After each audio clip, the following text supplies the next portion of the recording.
Shalom Bapak Ibu yang dikasihi Tuhan, senang dapat menjumpai Bapak Ibu dalam ibadah tengah minggu Rehoboth Church Kelapa Gading. Sama-sama kita hampiri Tuhan, kita masuk dalam hadirat-Nya di dalam doa. Syukur buat kesempatan yang masih Engkau percayakan bagi kami Tuhan.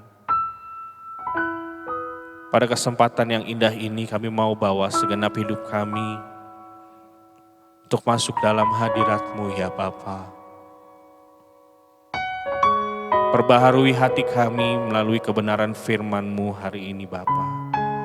Segala kemuliaan kami persembahkan hanya bagi Engkau. Di dalam nama Tuhan Yesus, kami buka ibadah kami pada kesempatan ini. Mari setiap hati yang percaya katakan, amin. Ini setiap kami yang rela untuk Engkau bentuk Bapa. Perbaharui setiap hati kami Tuhan.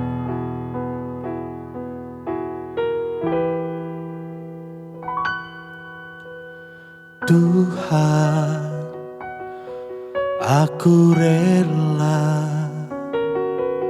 mengosongkan bejana jiwaku ini dari segala keinginanku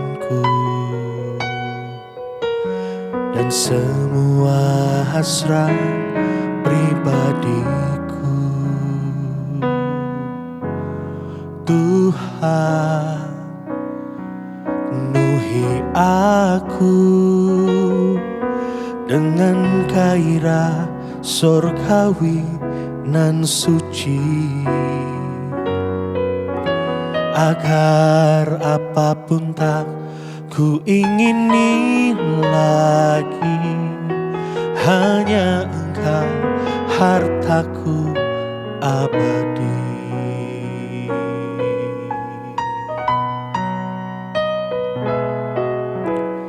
Tuhan, aku rela mengosongkan bejana jiwaku ini dari segala keinginanku dan semua hasrat pribadiku. Tuhan, penuhi aku dengan gairah surgawi nan suci, agar apapun tak ku ingini lagi, hanya Engkau hartaku abadi. Saat ku pulang menghadap Bapa, hanya Engkau yang ku miliki. Kerinduan hatiku, kehausan jiwaku, dapat ku memandang wajah-Mu saat ku pulang. Saat ku pulang menghadap Bapa, hanya Engkau yang ku miliki. Kerinduan hatiku, kehausan jiwaku, dapat ku memandang wajah-Mu. Mari sama-sama segenap hati katakan aku rela. Tuhan, aku rela mengosongkan bejana jiwaku ini dari segala keinginanku dan semua hasrat pribadiku. Tuhan, aku dengan gairah sorgawi nan suci, agar apapun tak ku ingini lagi, hanya Engkau hartaku abadi. Saat ku pulang menghadap Bapa, hanya Engkau yang ku miliki. Kerinduan hatiku, kehausan jiwaku, dapat ku memandang wajah-Mu. Saat ku pulang menghadap Bapakku, hanya Engkau yang ku miliki. Kerinduan hatiku, kehausan jiwaku, dapat ku memandang wajah-Mu.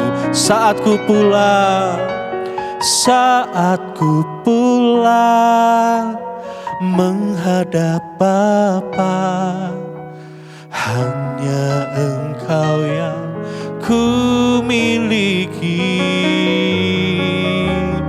Kerinduan hatiku, kehausan jiwaku, dapat ku memandang wajah-Mu.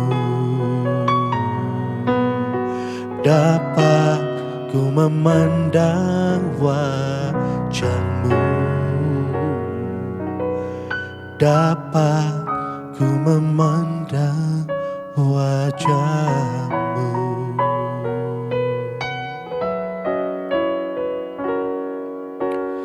Tiada yang mustahil, tiada yang mustahil, tiada yang mustahil bagimu. Ajaiblah kasih-Mu, tiada yang mustahil, tiada yang mustahil, tiada yang mustahil bagimu. Besarlah kuasa-Mu, tiada yang mustahil, tiada yang mustahil, tiada yang mustahil, tiada yang mustahil bagimu. Ajaiblah kasih-Mu, tiada yang mustahil, tiada yang mustahil, tiada yang mustahil, tiada yang mustahil bagimu. Besarlah kuasa-Mu, tiada yang mustahil, tiada yang mustahil, tiada yang mustahil, tiada yang mustahil bagimu. Ajaiblah kasih-Mu, tiada yang mustahil, tiada yang mustahil, tiada yang mustahil bagimu. Besarlah kuasa-Mu, besarlah kuasa-Mu, besarlah kuasa-Mu.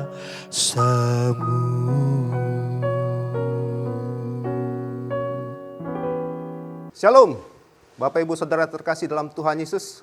Selamat datang di ibadah tengah minggu kita. Sore hari ini kita akan sama-sama belajar merenungkan firman Tuhan mengenai berkenan di hadapan Bapa. Sebelum kita masuk dalam kebenaran firman Tuhan, mari sama-sama kita satu dalam doa. Mari kita berdoa. Bapa, terima kasih buat hari ini. Terima kasih kalau kembali kami boleh duduk diam, belajar dan merenungkan kebenaran firman-Mu. Berikan kami hikmat, pengertian, dan setiap kebenaran yang kami dengar, itu boleh mengubahkan kami, menyempurnakan kami untuk semakin berkenan di hadapan-Mu. Terima kasih Bapa, di dalam nama Tuhan Yesus kami berdoa. Amin. Amin. Baik, Bapak Ibu yang terkasih dalam Tuhan Yesus, bicara tentang berkenan di hadapan Bapa, ini berbicara bagaimana itu adalah suatu tujuan dari setiap kita orang percaya.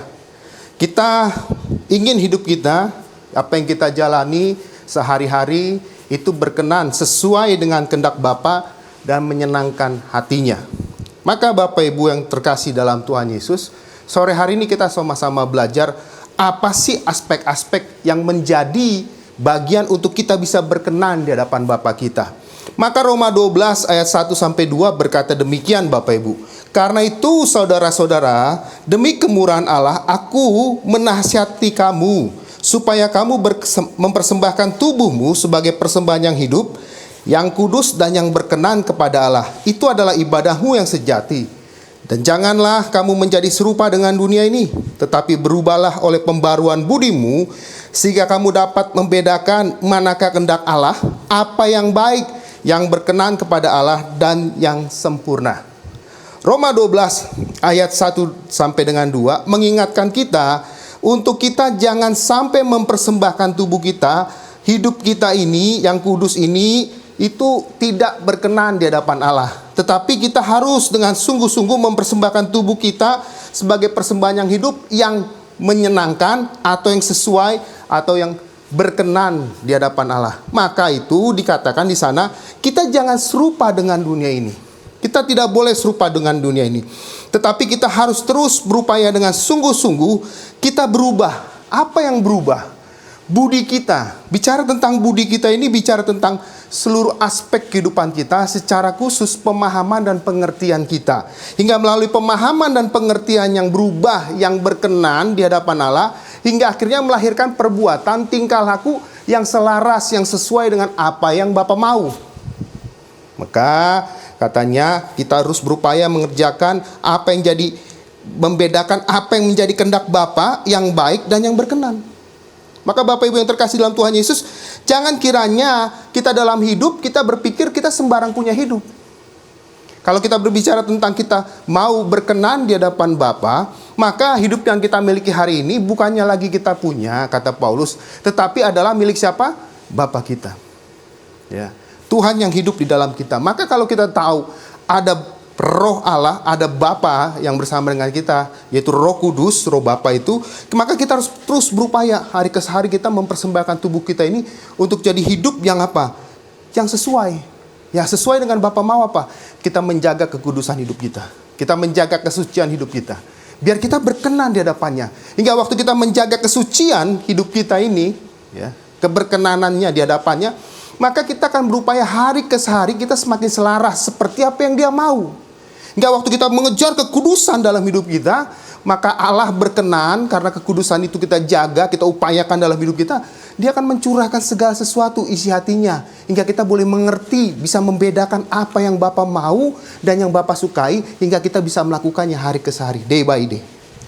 Dan di dalam Kolose 1 ayat 10 diingatkan, sehingga hidup kita ini layak di hadapannya serta berkenan kepadanya dalam segala hal. Jadi waktu kita mengupayakan segala sesuatu dalam kekudusan dan kehendak Bapa, kita jadi berkenan, kita jadi layak di hadapannya, dan kita akan memberikan buah dalam pekerjaan hidup kita ini yang baik, dan ada pertumbuhan pengetahuan yang benar tentang Dia, tentang Allah kita. Kata Kolose 1 ayat 10.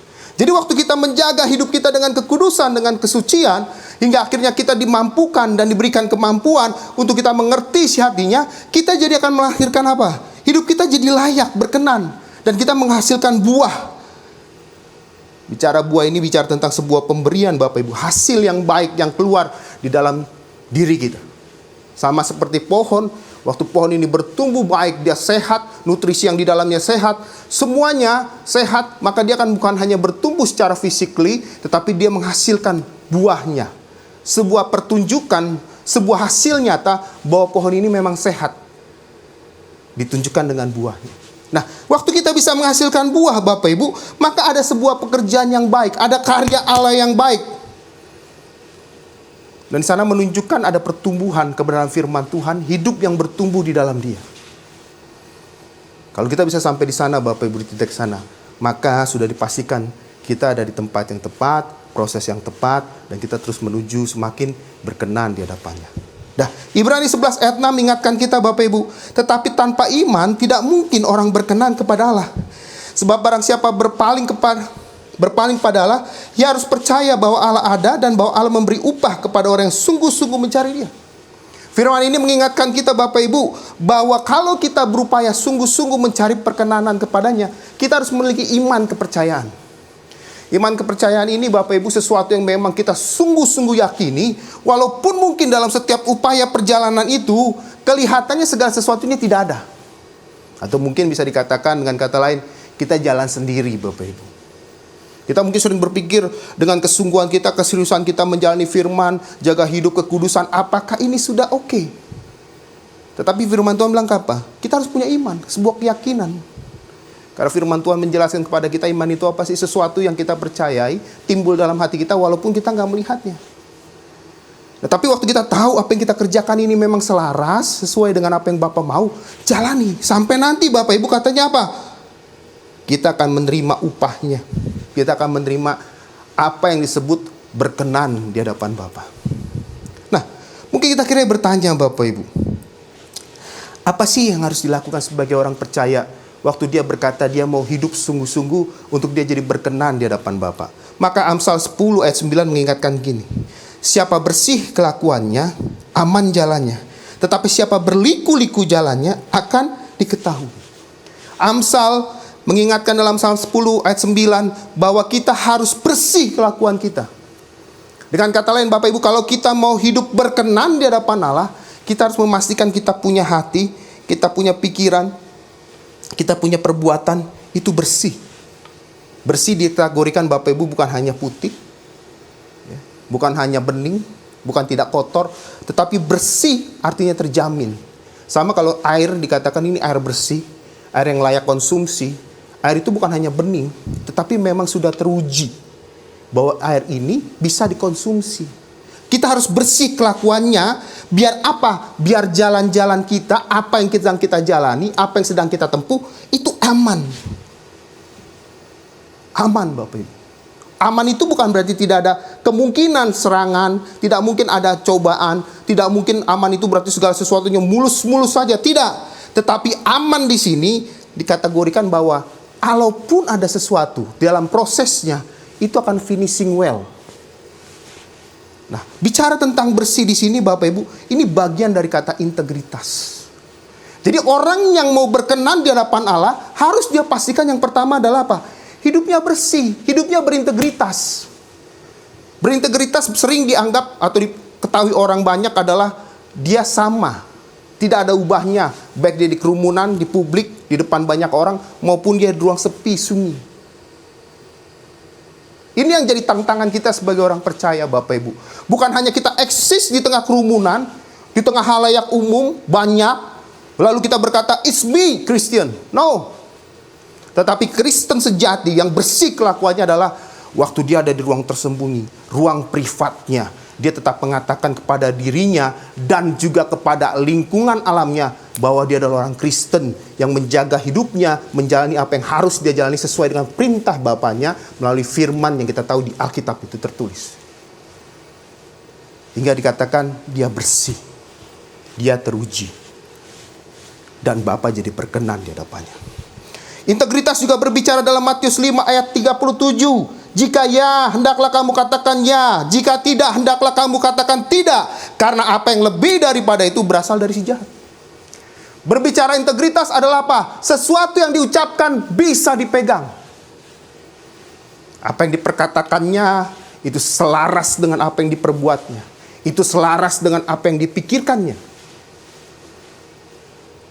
Karena bagi orang yang berintegritas, orang yang berkenan di hadapan Bapa, tidak ada yang lain selain dia minta segala sesuatu yang dia perbuat sesuai dengan apa yang Bapa mau. Dan poinnya adalah apa? Ya katakannya, tidak dikatakan tidak. Tidak ada yang lain. Tidak ada bibir dolak-dalik. Tidak ada maksud tersembunyi yang ada di dalam hatinya, pikirannya yang lain. Tidak ada. Apa yang ada di pikirannya, apa yang ada di ucapannya, dengan apa yang dia perbuat, itu sama. Itulah orang percaya yang dibilang I'm a Christian. Karena dia berkenan, dia menjaga bagaimana dia punya hidup berintegritas. Lalu poin yang kedua, waktu berbicara dia seorang yang teruji, yang berkenan. Maka yang ada dalam pikirannya tadi, dia memiliki pola pikir yang diperbaharui. Maka Roma 12 ayat 2 bilang begini, janganlah kamu menjadi serupa dengan dunia ini, tetapi berubahlah oleh pembaruan budimu. Tadi Roma sudah ingatkan kita, Roma 12 ayat 2. Jangan kita serupa dengan dunia ini, tetapi kita berubah. Dunia ini segala sesuatunya mengatakan tidak cukup, tidak puas. No limit. Tidak ada batasan. Dalam artian yang positif bisa berkata, untuk kita bekerja, kita berusaha, ya jangan membatasi dirimu, beri yang terbaik, yes. Tetapi bicara tentang bahwa kita nggak boleh serupa dengan konsep dunia ini, bahwa no limits adalah apa? Waktu kita mengingini segala sesuatunya. Bapak Ibu, kalau kita baca kisah di Alkitab, bagaimana murid-murid atau rasul-rasul, bagaimana mereka struggle. Terutama kalau kita tahu Bapak Ibu, kisah-kisah akhir menjelang ditangkapnya Tuhan Yesus. Apa sih yang mendorong murid-murid itu melakukan sesuatu perbuatan yang nggak berkenan dengan gurunya? Karena ada satu perasaan yang mereka taruh, yang mereka pelihara dalam dirinya, yaitu apa? Perasaan tidak puas. Mereka mau terus memiliki apa yang mereka mau miliki. Mereka menaruh standarnya, bagaimana standar dunia melihat ini pas atau tidak, ini oke atau tidak, ini sukses atau tidak. Merujuk kepada salah satu tokoh muridnya Tuhan Yesus yang merupakan orang kepercayaannya, Yudas Iskariot. Mengapa dia rela berani menjual gurunya kepada orang-orang Farisi saat itu? Karena dia terdorong untuk satu pikiran yang tidak puas, bahwa yang hebat itu adalah waktu seseorang terdesak, waktu seseorang dalam keadaan terpojok, dia bisa membuktikan dia orang hebat. Dan dia tahu itu, gurunya bisa lakukan. Tetapi dia tidak tahu apa yang gurunya mau dengan apa yang dia mau. Hingga akhirnya yang dia lakukan, dia melakukan apa yang dunia ini pikir itu lebih hebat. Bukan apa yang gurunya seperti Bapa di surga punya pikiran. Itu yang diperbuat.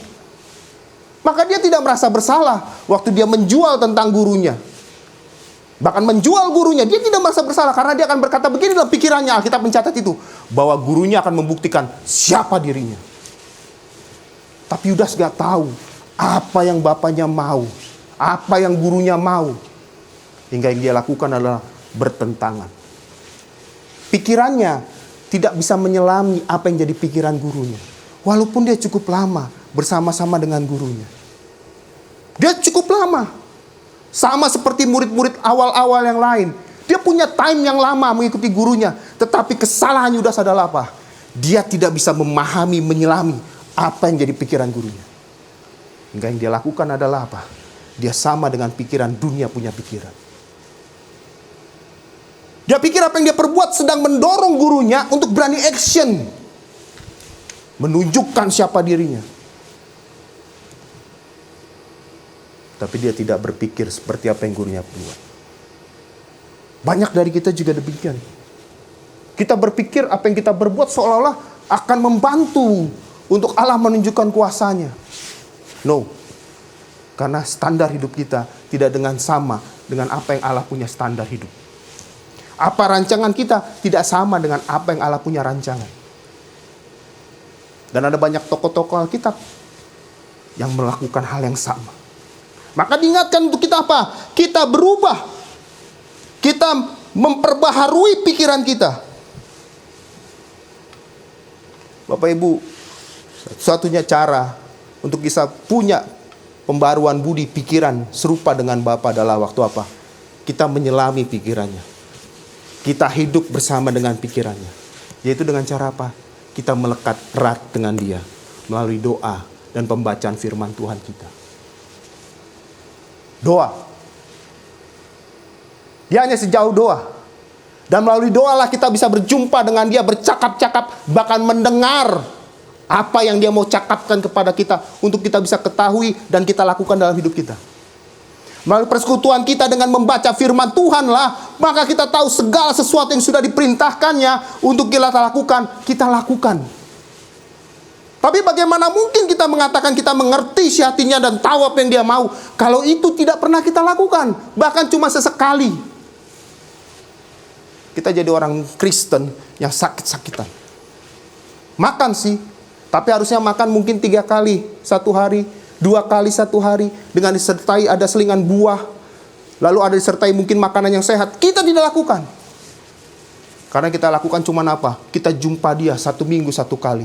Itu pun terpaksa karena di ruang gereja. Dan itu pun terpaksa karena nggak mungkin orang Kristen nggak masuk gereja.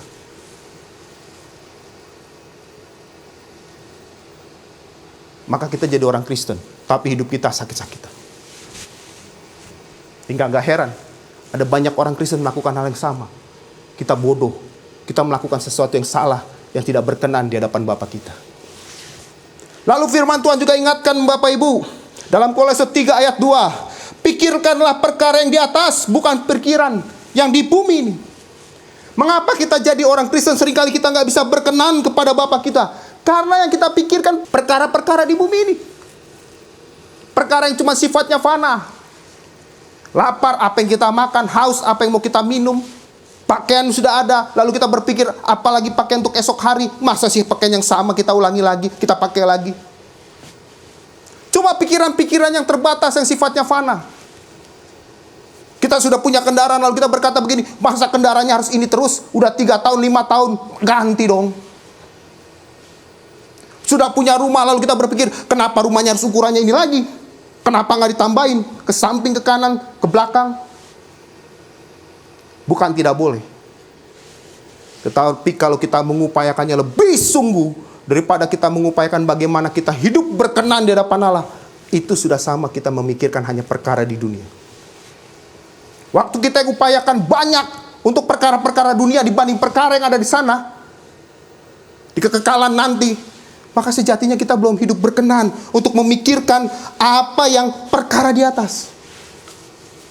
Bangun pagi yang dalam pikiran kita adalah begini, bagaimana nanti hari ini? Bagaimana saya akan bersikap ke sini? Bagaimana saya akan berbicara ke sini? Bagaimana saya mencari keuntungan ini?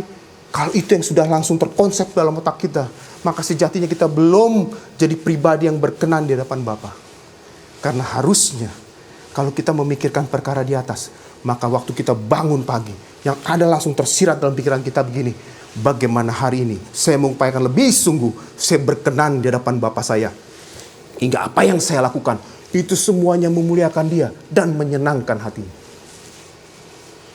Bapak Ibu yang terkasih dalam Tuhan Yesus, waktu kita nggak ada yang tahu di bumi ini.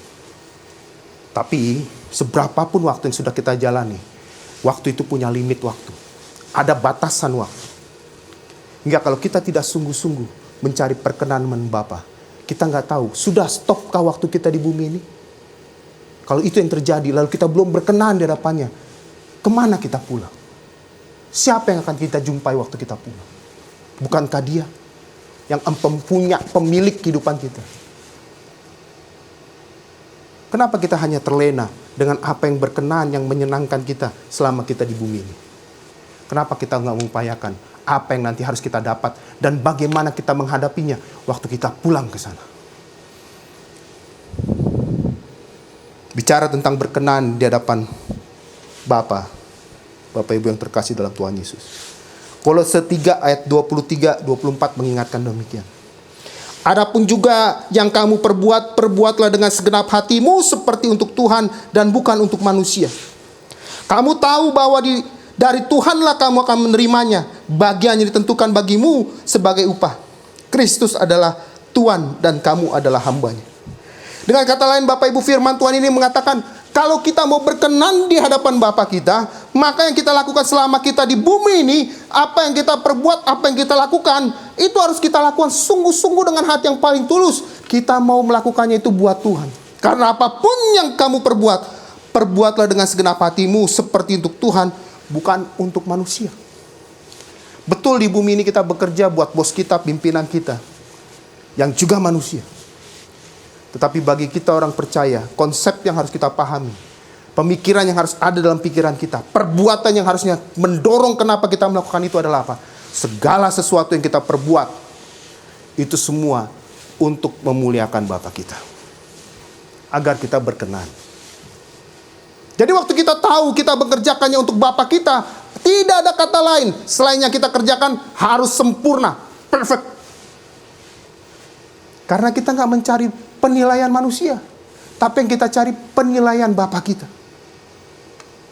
Dan standar yang kita gunakan adalah apakah Bapa kita tersenyum dengan apa yang sudah kita perbuat.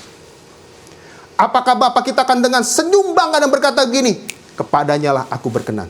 Good. Atau Bapa berkata begini, nak, kenapa itu yang harus kau perbuat?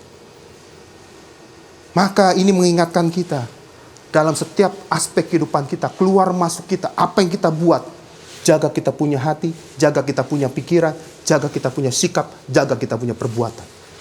Bisa saja lingkungan kita ini mengecewakan kita. Bisa saja lingkungan kita, bos kita, siapapun sekitar kita, membuat kita jadi tidak nyaman. Tapi itu tidak akan mempengaruhi bagaimana kinerja yang harus kita lakukan. Karena kita tahu apa yang kita perbuat semata-mata, itu penilaiannya untuk kita bisa menyenangkan hati Dia. Mungkin pasangan kita mengecewakan kita. Mungkin orang-orang yang terdekat yang harusnya mereka adalah bagian terbaik, mereka mengecewakan kita. Tapi kita nggak akan berkata begini, kamu jahat dan aku akan balas jahat. Tidak. Tapi kita akan berkata begini, tidak apa-apa kau perbuat itu, aku mengampuninya. Karena aku mengingat Bapa saya. Maka saya harus berkenan di hadapannya. Saya nggak akan balas yang jahat dengan yang jahat. Bahkan saya nggak akan mengupayakan yang jahat buat orang yang sudah buat baik kepada saya. Karena saya harus tahu bagaimana saya harus berkenan di hadapan Bapa saya. Tidak mudah Bapak Ibu. Tapi itu firman Tuhan. Dan itu bagian kita. Lalu Efesus 6 ayat 7 berkata begini. Dan perbuatlah semuanya itu. Tadi apa yang sudah kita buat itu. Dengan rela seperti untuk Tuhan. Dan bukan untuk manusia. Diingatkan lagi tuh. Jadi untuk semua yang sudah kita buat ini, kalaupun kita tidak dapat penilaian yang pantas, yang selayaknya jadi bagian kita, jangan sedih hati. Karena kita tahu ini perbuat semata-mata, semuanya buat Tuhan. Biarlah Tuhan yang jadi penilai dan pemberi upah bagi kita. Bapak Ibu yang terkasih dalam Tuhan Yesus, waktu kita punya satu kesadaran bahwa hidup kita ini harus berkenan di hadapannya, maka tidak ada upaya lain yang kita lakukan. Day by day, kita berupaya dengan sungguh-sungguh sadar dan aktif. Kita melakukan segala sesuatunya hingga Bapa kita tersenyum dan bangga untuk apa yang sudah kita perbuat. Maka Bapak Ibu, tunjukkanlah bagaimana hidup kita, di mana kita sudah tertanam. Apakah kita sudah jadi orang yang benar? Firman Tuhan itu sudah melingkupi kita dan jadi bagian kita. Dengan apa? Dengan buah-buah yang kita hasilkan. Galatia 5 ayat 22-23 mengingatkan bagaimana karakter Kristus itu di dalam kehidupan kita sehari. Melalui buah-buah kehidupan kita, buah roh seperti kasih, sukacita, damai sejahtera, kebenaran, kemurahan, kebaikan, kesetiaan, kelemah lembutan, dan penguasaan diri penuh dalam kita. Enggak setiap orang percaya yang ada di sekitar kita maupun yang tidak percaya, mereka boleh sungguh-sungguh lihat ada Kristus yang hidup dalam hidup kita. Kita punya hidup sama seperti Kristus yang sulung. Bapa katakan, kepadanyalah aku berkenan. Itu jadi bagian kita. Jadi Bapak Ibu yang terkasih dalam Tuhan Yesus, sore hari ini, saya tidak panjangkan lagi firman Tuhan. Tapi saya mendorong setiap kita Bapak Ibu, untuk kita sungguh-sungguh apa yang jadi tugas dan panggilan kita. Kita punya tugas dan panggilan hanya satu. Kita berkenan di hadapan Bapa kita. Tidak ada kata mudah, tapi bukan tidak mungkin. Tidak ada kata sulit kalau kita mau sungguh-sungguh mengupayakannya dalam hidup kita. Tuhan memberkati. Shalom. Mari kita satu dalam doa Bapak Ibu. Bapak, kami bersyukur buat sore hari ini. Terima kasih untuk kebenaran firman Tuhan yang sudah disampaikan. Biarlah kiranya Bapa, hamba percaya dalam nama Tuhan Yesus. Firman itu tidak akan kembali sampai yang mengerjakan yang baik dan menghasilkan yang terbaik dalam kehidupan setiap anak-anak-Mu. Pimpin tolong kami Bapa, biar hidup kami boleh terus berkenan dan menyenangkan hati-Mu Bapa. Terima kasih, di dalam nama Tuhan Yesus kami berdoa. Amin.